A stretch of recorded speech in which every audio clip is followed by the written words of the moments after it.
Hello and welcome to episode 15 of Tragic 2 podcast. It's Dan and Sursh back here at the Podcast Geek studio. Phenomenal response that we've gotten, and it's just I'm still blown away by the place. I know, it's so cool. Yeah. I want to live here. Like, this would be a really nice house. I also, by the way, it's so warm in here, and I love being too warm, which is a really strange thing to say because I know you're the opposite. You're like, cool me down immediately. I like to be too hot. Yeah, like in my studio and work, it's like it's set at Antarctic level. See, I would die of hypothermia. I really would. I'd pass away. It's like I don't know what it is, and I think especially with people that do morning radio, it's that the cold keeps you alert. That's what it's meant to do. Yeah. The opposite happens to me. My brain freezes as if I've just eaten an ice cream and I actually can't think of anything. Yeah. Whereas you put me in like extreme heat and I'm like in my favourite position of all time. But then you got sweat. No, I love your it. face. It takes ages for me to sweat. Really? It would want to be really hot. I sweat very easily. You do actually, yeah. But you're either a cold-blooded person or a warm-blooded person, apparently. They say people that feel the cold have a warm heart. So, you know, I'm going to stick with that one. Well, I mean, I do feel the cold. I definitely feel the cold. But like, there's certain situations where I actually prefer it to be colder than... No, I never do. Ever. Oh. Hate it. But anyway, we're talking about our weeks this week. And I've had the most awkward encounter with like somebody that I shouldn't be having an awkward encounter with. This is this is the people that are trying to fix your water. Yeah. So I have a filter system thing in the apartment block. Yeah. Now I got it because it was cheap at the time. They had some, plan where it was really cheap. So I got a filter system put in and that's grand. And they have changed it in the meantime. It's due a change now. Yeah. So they automatically booked me in for a certain date, but I wasn't there on that date. So I tried to ring to cancel that. They didn't answer. Oh, of course they didn't. They never are there. And then, of course, I forgot about it. So I was in work and I was getting a call from the guy saying I'm outside. I was like, I'm actually not there. I didn't book this. He was very apologetic. He was like, don't worry about it. It's fine. They'll sort you out. So got another automatic message a few days later saying, don't worry that you missed our appointment. We'll book you in for next Friday. And I also wasn't around on the next Friday. So this has been going on for 2 months. Oh God! But it's the same guy because I'm still getting.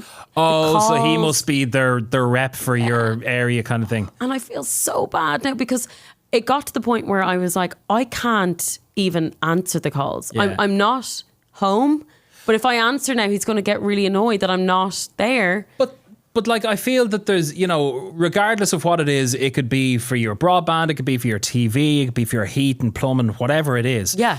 You very rare, and even if you say, okay, on Monday at 3:00, they will never be there at Monday at 3:00. No, but at least they're coming on a Monday. Or when they automatically book you in. Or at all. So you've made provisions or you've made arrangements to be there on Monday at 3:00. Yeah. Then they're not there and you're ringing, I could, I've been a bit delayed with my last customer, I'd probably be little bit later. And then they just don't end up working because they don't end up working past 5:00, most of these people. I know. So again, I would prefer knowing a day. Yeah. I didn't. But would that not, like, that would piss me off if I had to wait around. But they're trying to control my life.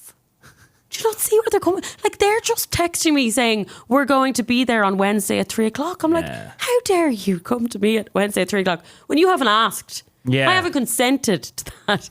Anyway, so it's just back and forth. But now it's gotten so awkward that this guy has messaged every time, plus ringing twice. And I haven't answered the calls. I'm too afraid to open the messages because... He probably has you saved as Sandy Mount Key bag. Yeah, he probably does. And it's going to come up that I've read the messages. Yeah. So now I did open them all.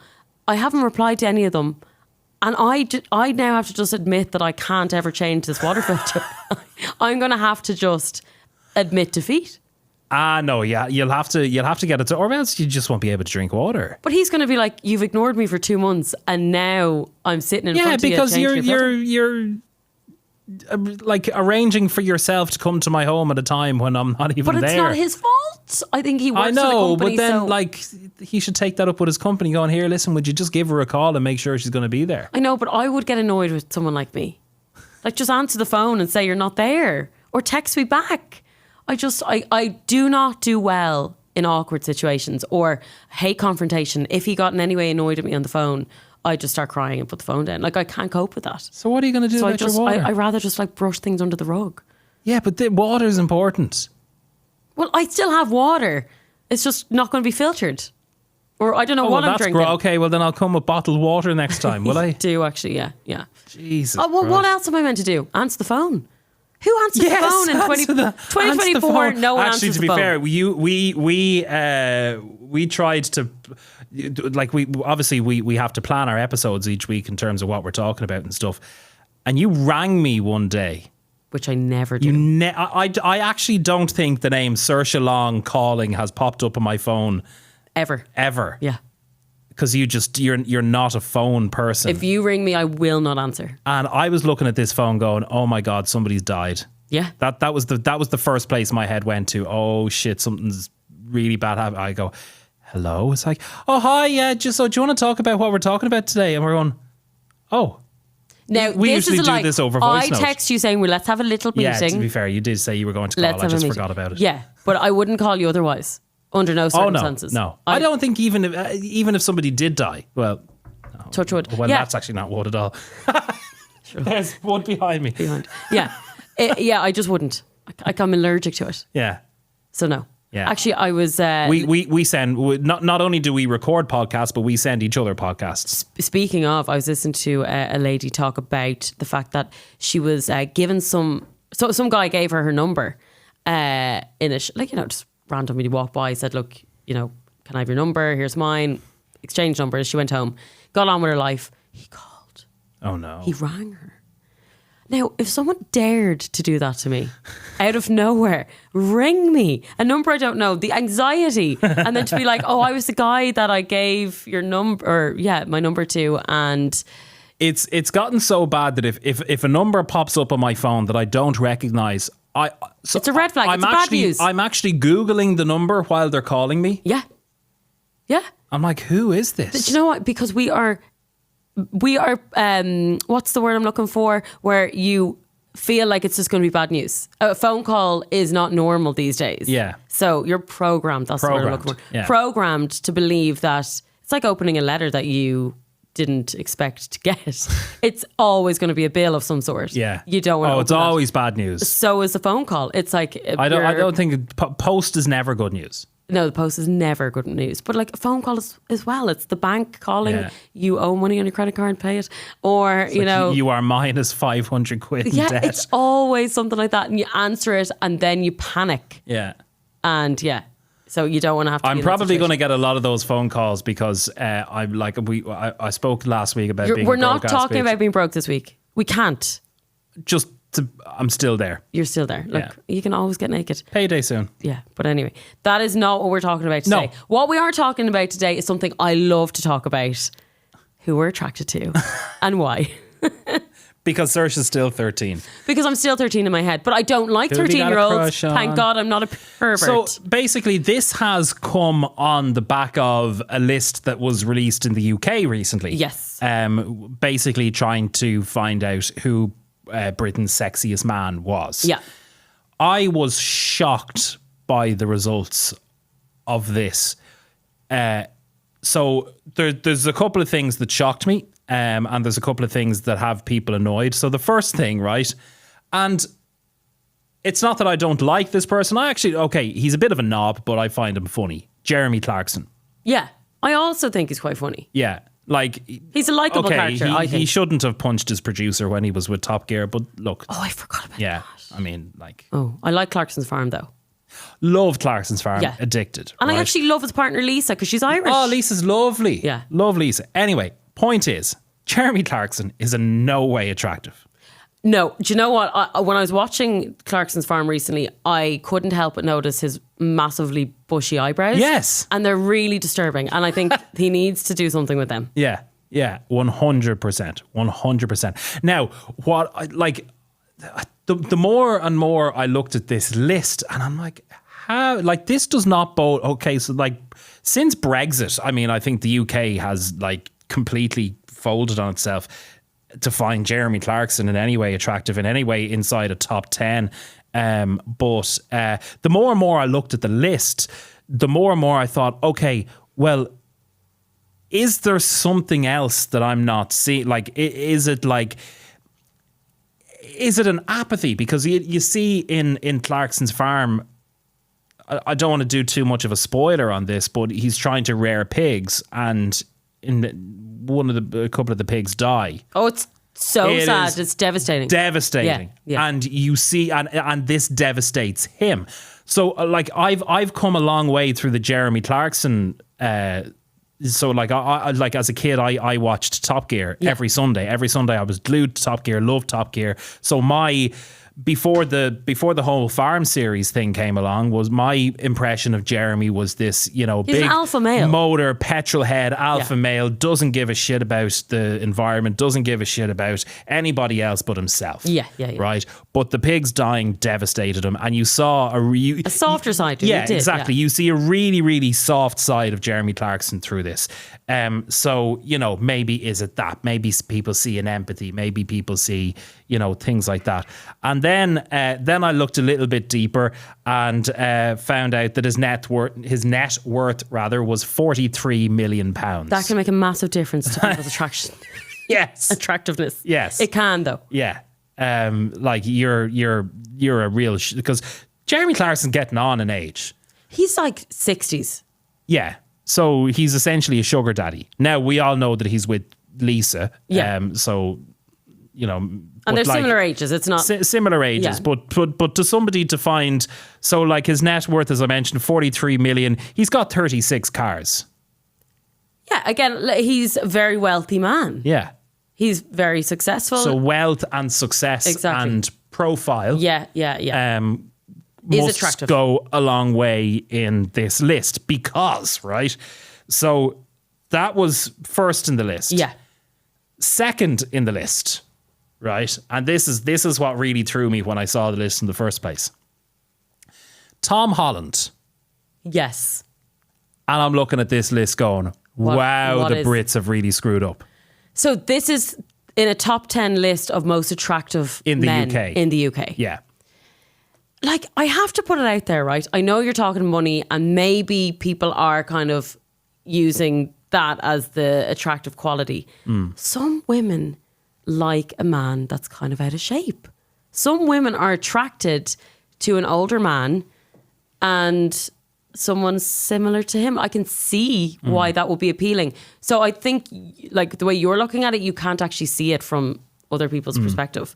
But I genuinely can understand how I don't find him attractive, but a similar kind of guy, like, okay, I know he's not overweight by any means, but like Bruce Springsteen, he's 70. Yeah, he's getting on. Like, now he's still in the shape of his life. I think he is so to be able hot. to do all of those gigs. I would go out with him. But is that because he's getting on, but he still has the energy? He's got the energy, but there's a look to him. I love an older man. Okay. I've said this before. I do. I really do. So, like, that's a much older man. But to me, you could see him as number one and think, what the hell? He's Bruce. He's Bruce and he's like in his 70s. How could anyone find him attractive? I would. I would go there. I wouldn't go there with Jeremy, but I quite like his personality in a weird way.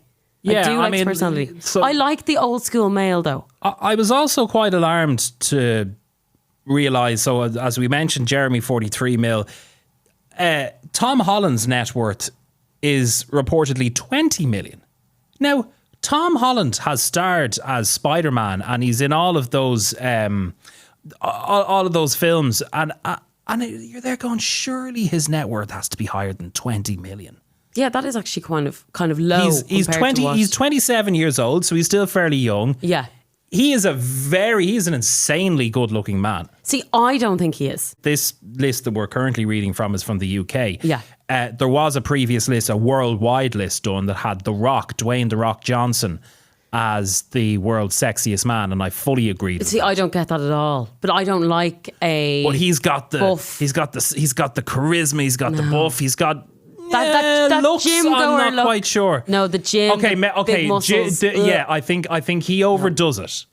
with the clanging and banging. But even a guy that goes to the gym, I just think with the six pack and stuff, it's not for me. Yeah, but you go to the not everybody goes to the gym just for the now. Actually, I tell a lie. Actually, there's probably a lot of people that have taken up the gym and I find I see it a lot. People trying to go for the Love Island look. Yeah, which to me is feminine. I don't want a feminine man. Yeah. That doesn't do it for me. The caring about their body, getting rid of body hair. Well, you can care. You can care about your body. You can care about how you look. There's nothing better. But then there's Love Island, which is just on a different scale. I love a dad bod. There's nothing more attractive than a dad bod. I know you just I'm don't not get it. Convince you. We're not on the same page here. Definitely not. But you need to understand that there's a lot of us out there. Anyway, this list, right? So it goes on. Piers Morgan is in this list somehow. He's in 40th place. That explains a lot. Prince Harry came in 47th place. But the one, Idris Elba. What do you think about Idris Elba? Again, not for me, but I can see the He came appeal. in 5th. I can see the appeal, yeah. But what annoyed a lot of people about this list was who came in 3rd. Oh no, sorry. Who came in 4th was our own Cillian Murphy. I thought you were going to say Simon Harris. Oppenheimer. And other things. He is kind of hot. Tommy Shelby. He is kind of hot. You'd probably think that from looking at Tommy Shelby.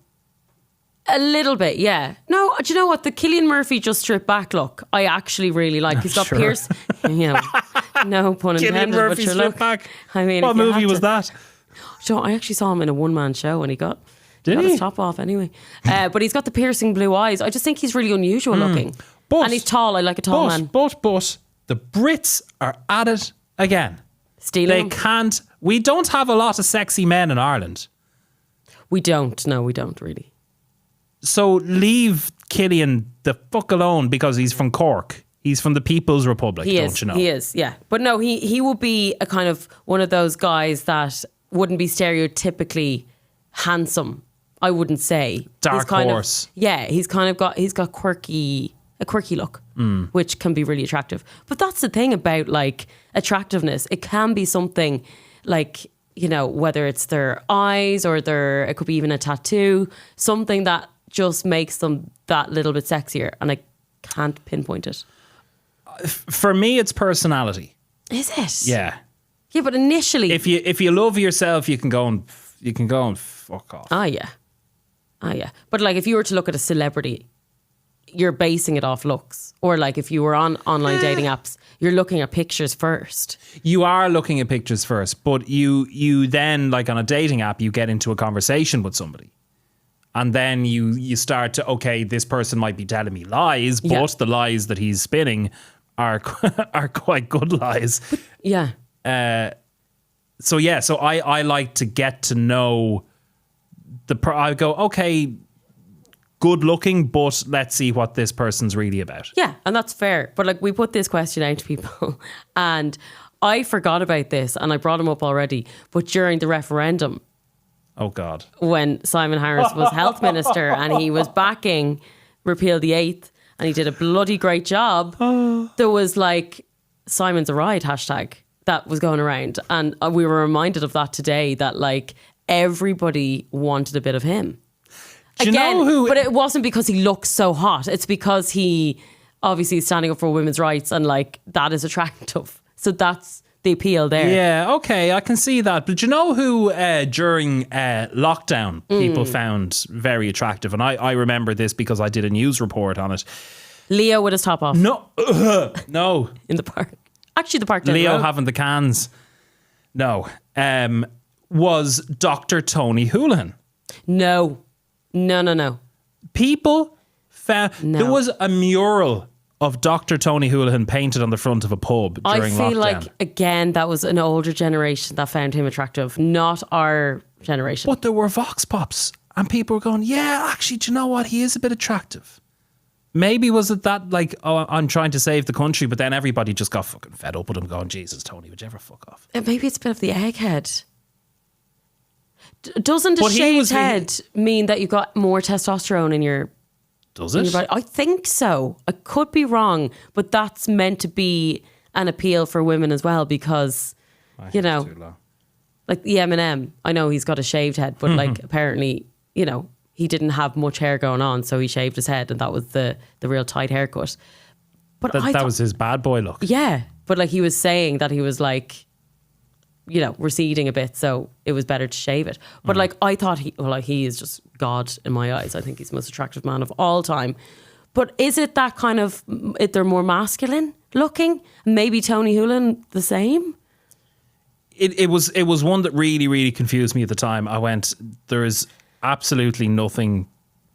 No, there's certain people that no matter what they do, again, someone messaged in and I can't get on board with this. Michael D. Higgins, like, no. No, sorry. No. I have, so first of all. He's basically Bosco. You couldn't ride Bosco. Bosco. He is. He's very similar. You know, they're... Knock, knock, open wide, see what's on the other side. They have the same voice and everything.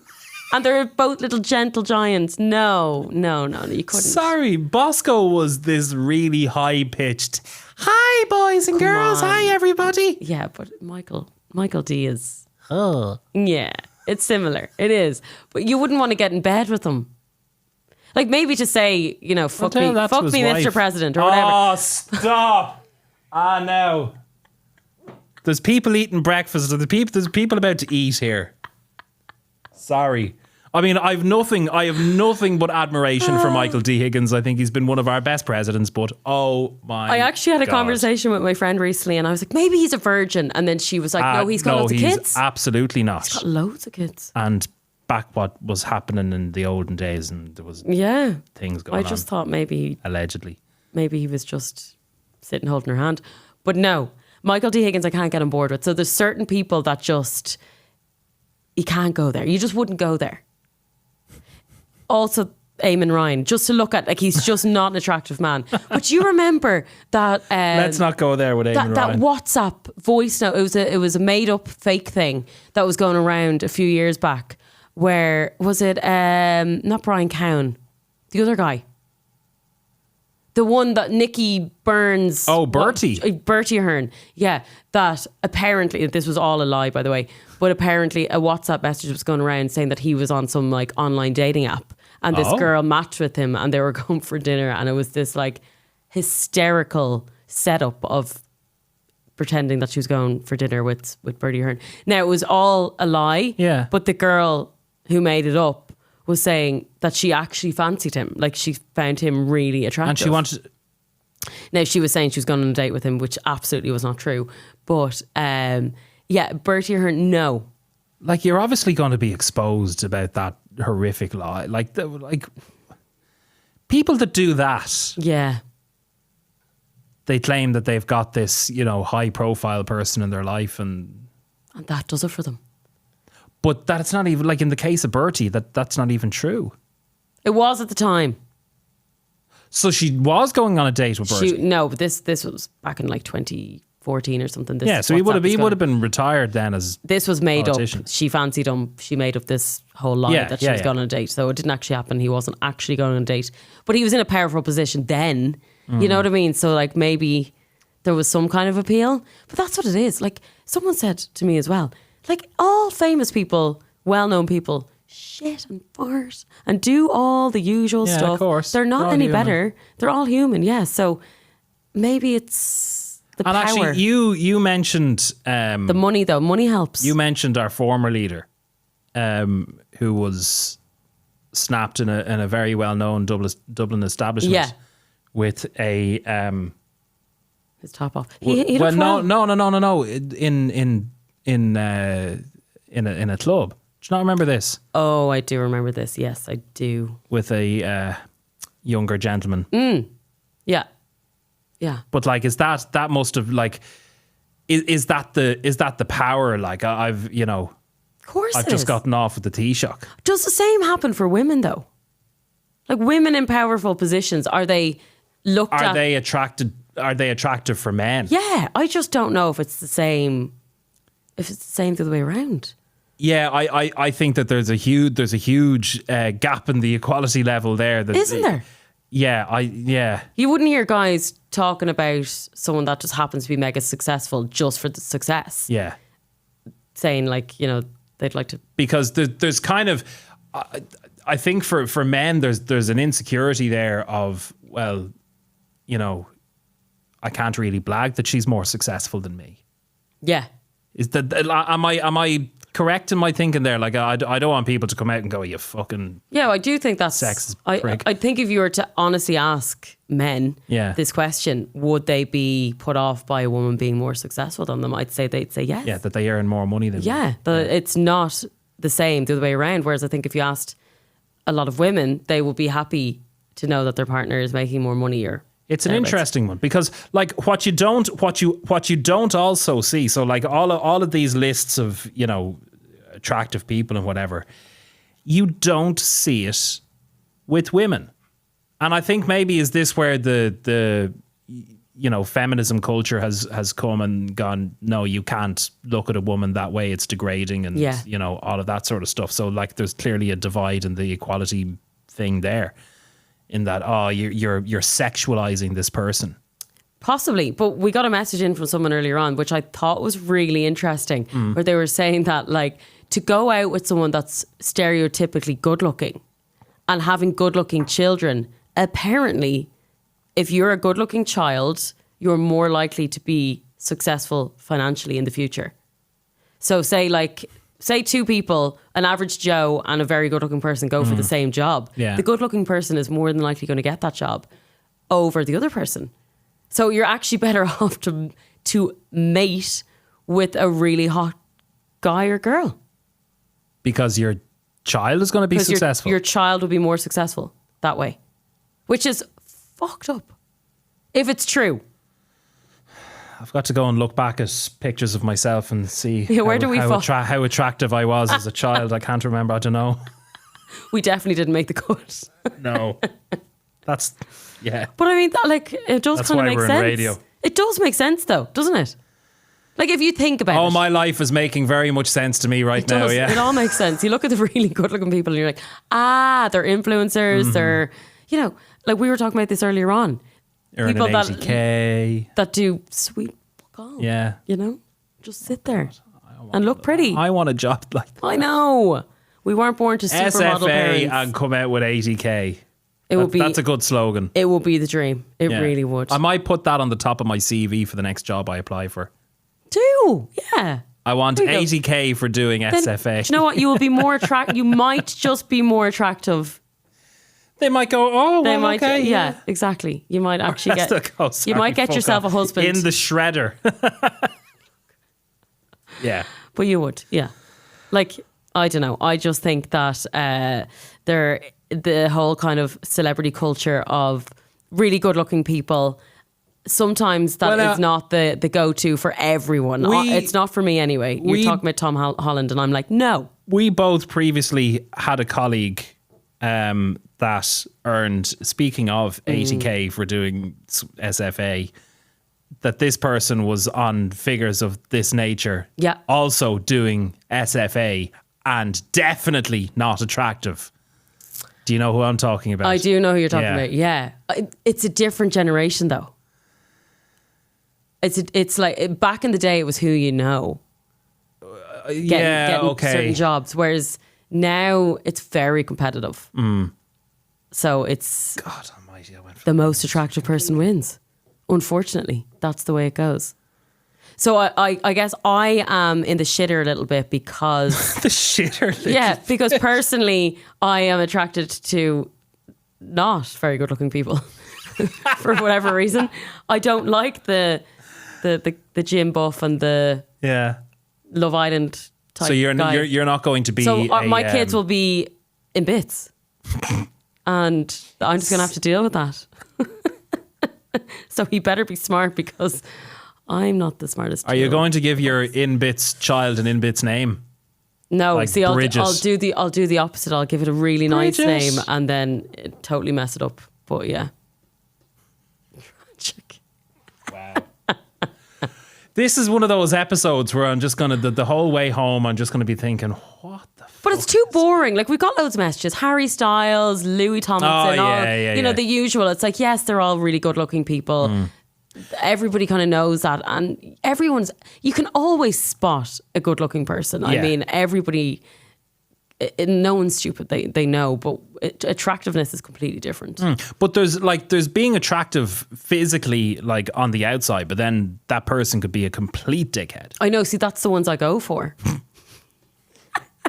So you know the way it's like, oh yeah, but he's really nice. You know, he's really ugly, but he's really nice. No, I go for the ugly. Nobody ever thinks that. I go for the ugly, narcissistic arsehole. And then when you go back to your mates, it's like, so what do you think? Yeah. And then you know for sure a WhatsApp voice or a group chat has been created behind your back, going, that fucker's a dickhead. What's she doing? Literally, he's bet down, and he doesn't even have a personality. I'm like, he'll do. He's perfect for me.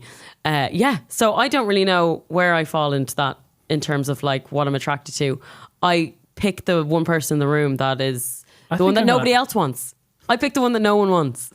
That's who I pick. I'm going to have to go for counselling after this episode.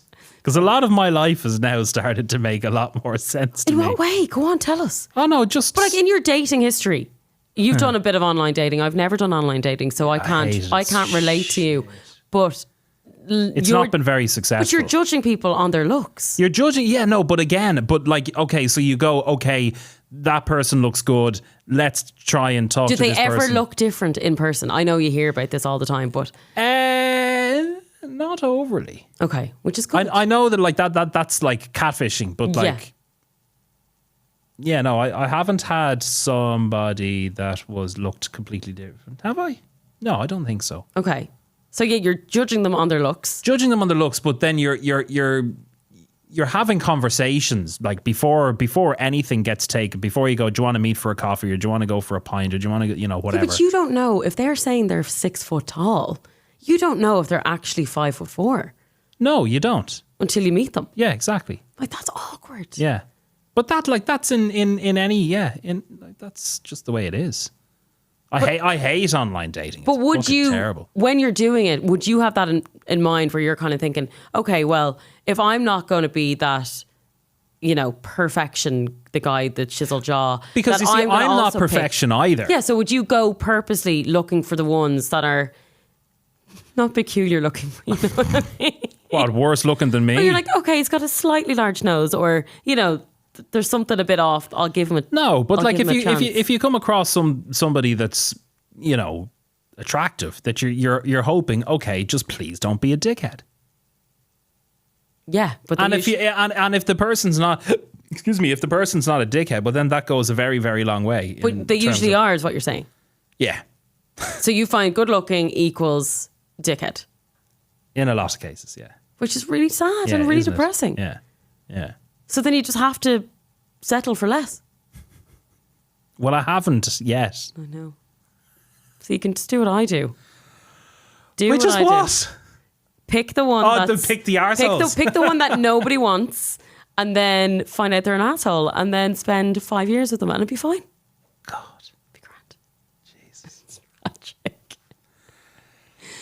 But do you know what? Like when it comes to like celebrity culture, like the amount of people that are on my side in terms of like the older man and the kind of stranger looking one, like I'm in my Stephen but like Stephen I Gerrard think isn't of ugly. What age so if you're okay, so what's your maximum age? Yeah. So I'm taking Stephen Gerrard because a few people messaged in about him.